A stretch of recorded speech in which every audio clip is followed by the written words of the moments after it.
बोलिए सदगुरु माता सुदीक्षा सविंदर हरदेव जी महाराज की। तू ही निरंकार मैं ही तेरी शरणा मैनू बख्श लो। सदगुरु स्वरूप प्यारी साध संगत जी, आप जी के पावन पवित्र चरणों में दासी अणिमा जी का मेरठ से कोटि कोटि धन्यवाद। सदगुरु बाबा हरदेव जी की शिक्षाएं। सदगुरु बाबा हरदेव जी का जन्म 23 फरवरी 1954 में संत निरंकारी मिशन के तीसरे सदगुरु बाबा गुरबचन सिंह जी निरंकारी राजमाता कुलवंत कौर जी के घर हुआ। इनके दादाजी का नाम अवतार सिंह जी,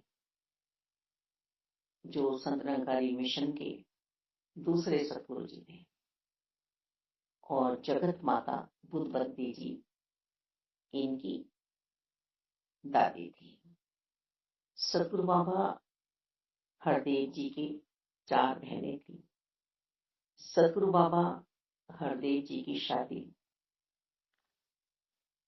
सरिंदर कौर माता जी से हुई थी, जो मिशन की 5वीं सतगुरु जी बने। इनके 3 सुपुत्रियां हैं, जिनमें आज संत निरंकारी मिशन की हमारी छठी आज जो वर्तमान में संत निरंकारी मिशन में सदगुरु जी हैं, माता सुदीक्षा जी। इन्होंने गुरु गद्दी संभाली 27 अप्रैल 1980 में। ये बचपन से ही खामोश और गंभीर थे। ये काम अधिक करते थे, बातें कम। जरूरतमंदों की सेवाएं किया करते थे। दूसरों के बारे में बहुत अच्छा सोचते थे, ऊंचा सोचते थे सबको उठाने का। भगवान के सिमरन में मगन रहते थे। सदगुरु जी के आदेशों का पालन करते थे तन मन धन से। ये गुरु घर के बच्चे होते हुए भी किसी पे अपना रौब नहीं दिखाते थे। इनकी प्रारंभिक शिक्षा अंग्रेजी मीडियम रोजरी स्कूल दिल्ली में हुई, और हाई स्कूल तक की शिक्षा इन्होंने याद बिंद्रा पब्लिक स्कूल पटियाला में प्राप्त की। ये सहपाठियों के साथ बड़े प्यार से रहते थे। यदि कोई सेवा अपनी कर रहे हैं तो सबकी कर देते थे, जैसे कि जूतों की पॉलिश। ये अपने अध्यापकों के दिलों में राज करते थे। बहुत ही मासूम थे, और साफ सुथरी आदत के कारण ही ये सबके दिलों पे राज करते। इनको भोला जी कहकर पुकारा जाता था। बाद में इन्हें शेर साहिब भी कहकर पुकारा जाने लगा। तंगदिली नहीं थी हृदय में। अब सेठ भी तो वही बनेगा ना जो आदतों का मालिक, साफ सुथरा होगा। अब ये तो दुनियाई तौर पर सेठ है, पर वो किसी को भी प्यार नहीं कर रहा है। ऐसे सेठ की दौलत, ऐसे सेठ का व्यवहार क्या काम आएगा। ये बहुत ही प्यारे मालिक।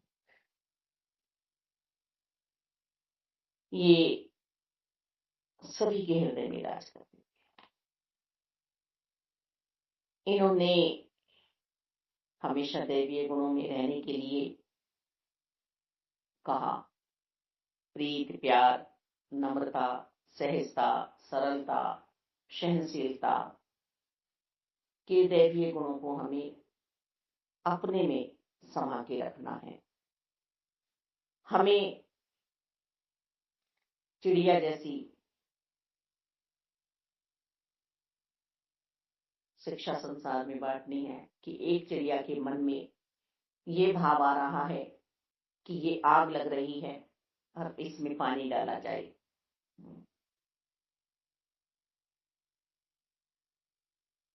चिड़िया से किसी ने पूछा कि तेरे चोंच भर पानी से आग बुझेगी क्या?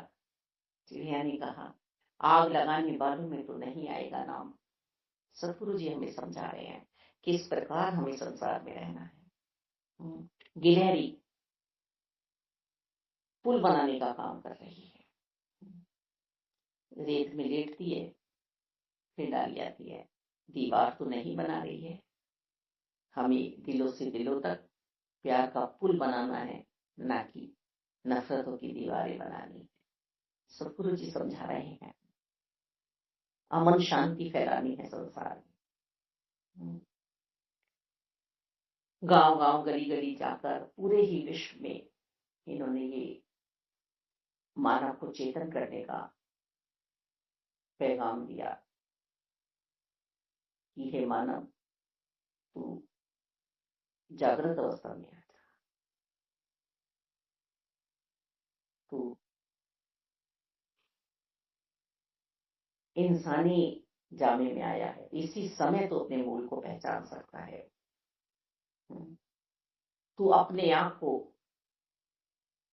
खो चुका है, युगों युगों से तेरी ये रीत बनी है, ये सोच बनी है। उठ जाग मुसाफिर भोर भई, अब रैन कहाँ जो सोवर। तू फिर खो जाएगा इस गफलत की नींद में।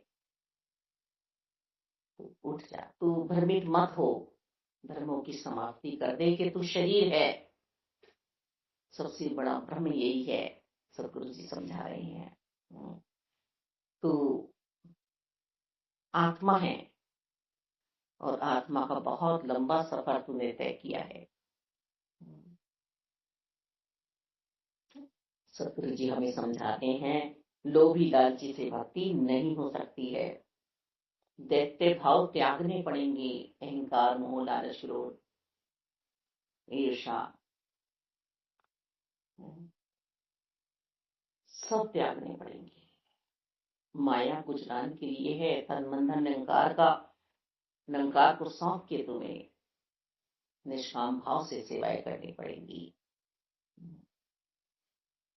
सतगुरु जी हमें समझा रहे हैं तुझे तंग दिली में नहीं रहना है, तुझे विशाल हृदय वाला बनना है कि एक को जानो, एक को मानो, एक हो जाओ। सतगुरु जी हमें समझा रहे हैं संत निरंकारी मिशन सर्व साझा मिशन है। यहाँ धर्म परिवर्तन नहीं हो रहा है, हमारी सोच में ये बात डाली जा रही है कि हम परम पिता परमात्मा की संतानें हैं और हम छोटे छोटे धर्मों को अपना मान के बैठ रहे हैं। हम अपनी जड़ को पहचान लें। हम अपने आप को पत्ते समझ रहे हैं, डालियां समझ रहे हैं, हम अपने आप को फल समझ रहे हैं। पत्तों में भी कितनी कलर की पत्तियां आ रही हैं, कोई हल्का है, कोई डार्क है, कोई मीडियम है। कितना हम अपने आप को अलग कर बैठे हैं। हम अपने मूल जड़ को नहीं पहचान रहे हैं, सतगुरु जी समझा रहे हैं। तो यही पैगाम हमें सतगुरु जी ने दिया।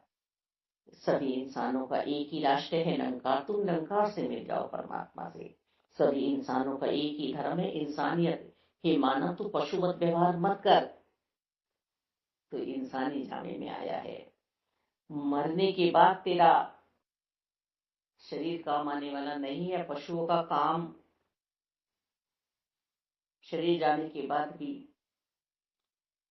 हो जाया करता है, मरने के बाद भी काम करते हैं पशु, उनकी खाल काम आती है, पर तेरा कुछ काम आने वाला नहीं है। जीते जी अपने श्वासों को तू परमात्मा में एक मिल कर ले तो तेरा काम बन जाएगा। सभी इंसानों की एक ही भाषा है, प्रेम और मिठास की। सतगुरु जी हमें समझा रहे हैं तो प्यार बांट संसार, प्यार का ही मोल है। इस व्यवहार को मीठा कर ले तो सभी इंसानों का एक ही ध्वज है, सत्य का। सत्य सनातन शाश्वत निरंकार प्रभु परमात्मा जो मिटने वाले नहीं हैं। सदगुरु जी समझा रहे हैं, शिक्षा दे रहे हैं हमें कि इस सत्य की पहचान कर ले, तो सत्य से संधि कर ले। सभी इंसानों का एक ही जीवन लक्ष्य है, ब्रह्म ज्ञान की प्राप्ति। आया था तू अपने आप को पहचानने, है तू माया को पहचान बैठा है। हम सिर्फ और सिर्फ अंधे के आगे बीन बजा रहे हैं, भैंस के आगे बीन बजा रहे हैं।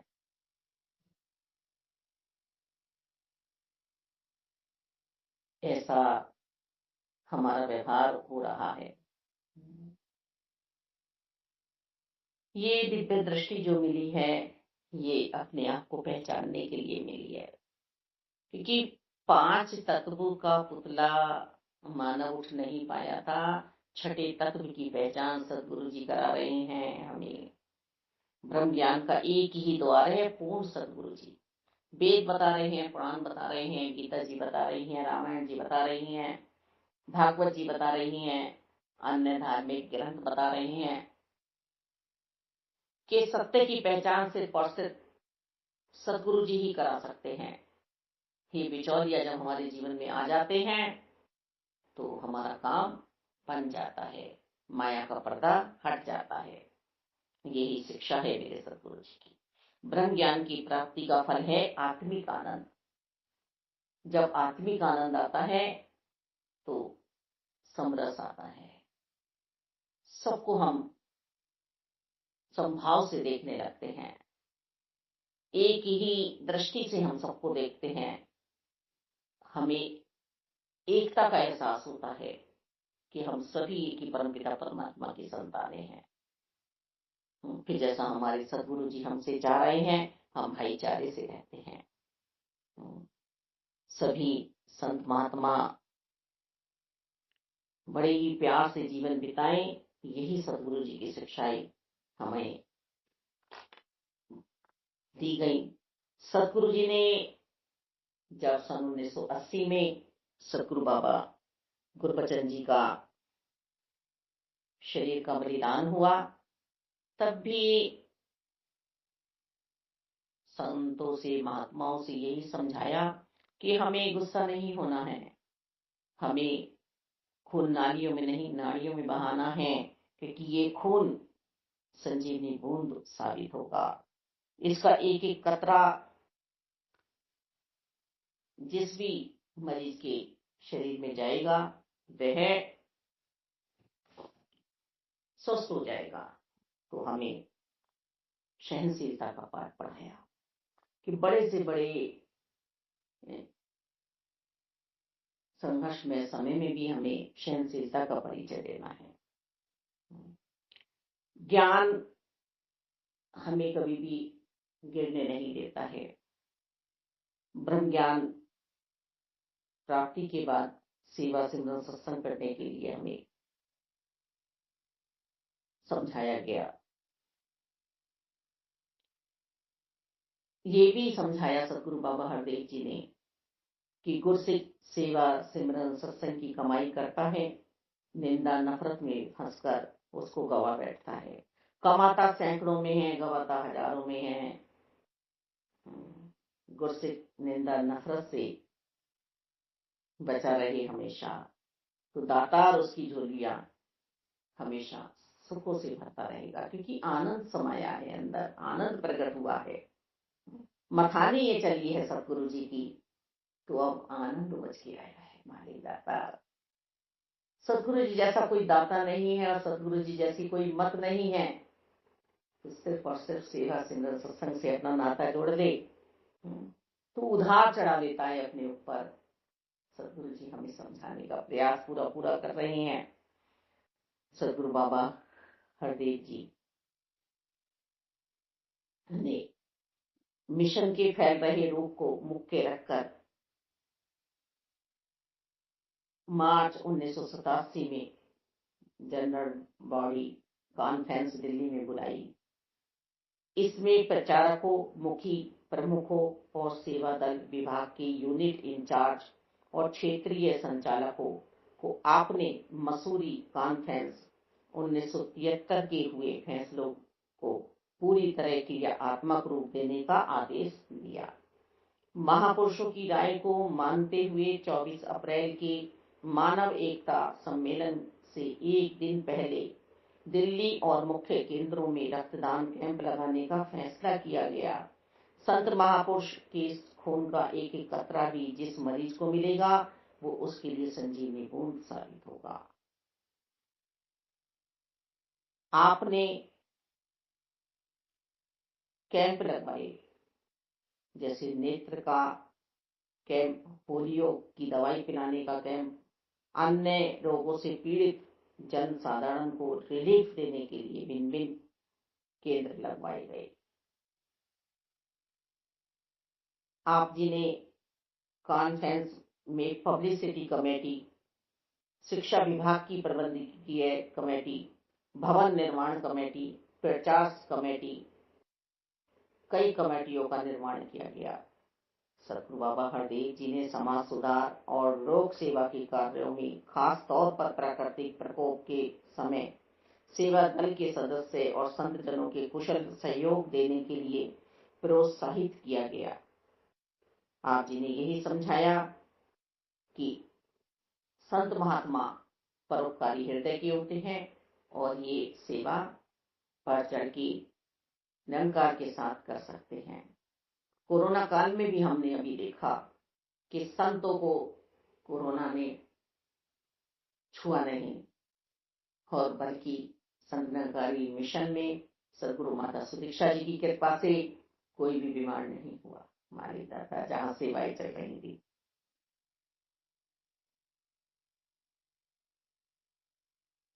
जिन स्थानों पर खूनदान कैंप, आंखों के ऑपरेशन के कैंप और कई कदम उठाए आप जी ने। सदगुरु बाबा हरदेव जी ने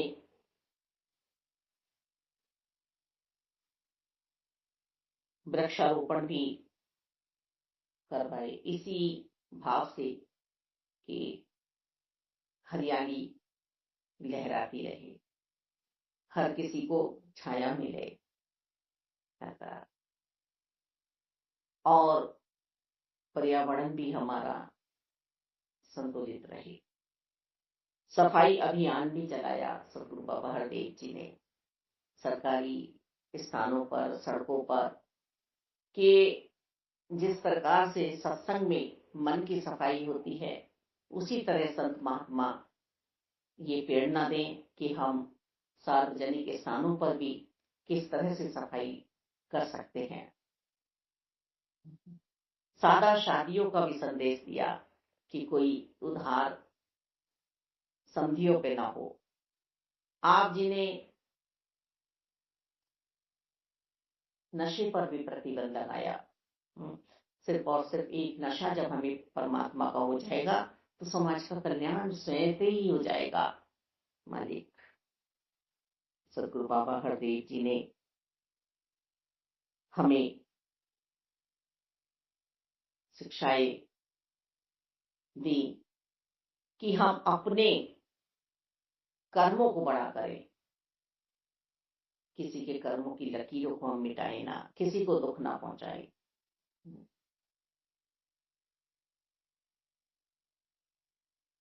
आप जी ने जीवन का प्रत्येक क्षण मानव मात्र के कल्याण के लिए व्यतीत किया। जीवन का कोई क्षेत्र ऐसा नहीं जिसमें आप अपने संपर्क में आने वाले को चेतन नहीं करते थे। आप अपने रोजाना के जीवन में जहां बहुत सा समय संत निरंकारी मंडल के भिन्न भिन्न विभाग, संगतों और प्रचार के कार्य आदि को सुचारू व्यवस्था देने में व्यतीत करते थे, वहीं हर पल इस पैगाम को घर घर, गांव गांव गली गली व पूरे ही विश्व में फैलाया। आप पूरे ही विश्व को स्वर्ग में देखना चाहते थे। आपने मानवता की सेवा ब्रह्म ज्ञान से की कि यदि ब्रह्म ज्ञानी संत महात्मा बन के समाज में विचरेंगे तो समाज का नुकसान नहीं होगा। आप जी ने इधर भी हमारा ध्यान लगवाया कि मन की परिस्थिति, मन की स्थिति बदलनी नहीं चाहिए। संतों पर किसी भी बुरी बात का असर नहीं होना चाहिए। संत दयावान होते हैं।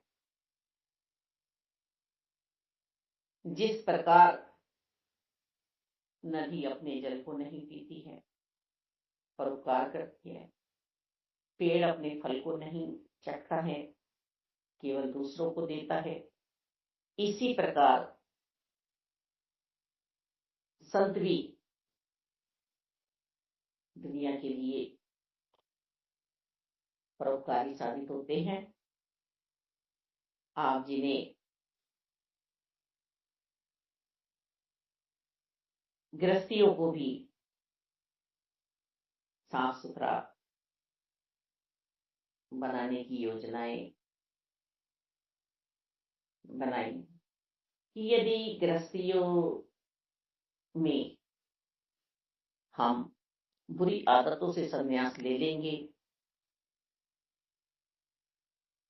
तब त्याग मन में रखेंगे, तो हम यही प्रेरणा संसार को दे पाएंगे कि जीवन कैसे जिया जाना चाहिए।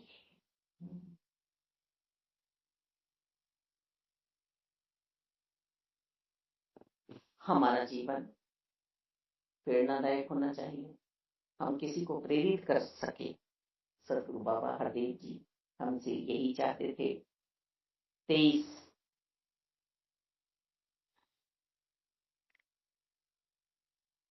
36 वर्षों तक सदगुरु बाबा हरदेव जी ने हमें समझाने का प्रयास किया कि जैसी बॉल तुम फेंकोगे ऐसी बॉल तुम्हारे पास आएगी, जैसे शब्द तुम बोलोगे ऐसे शब्द तुम्हारे पास आएंगे। ये शब्द ब्रह्मांड में विचरते हैं, ये गलते नहीं हैं। तो बहुत सोच समझ के हमें अपना जीवन यापन करना है। और सदगुरु बाबा हरदेव जी तो हमारे बीच से जा ही नहीं सकते, लेकिन इनकी शिक्षाएं हमारे साथ हैं, ये सदैव हमारे साथ हैं।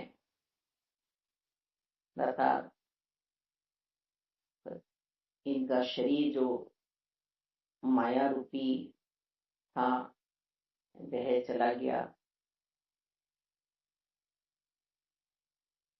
13 मई 1900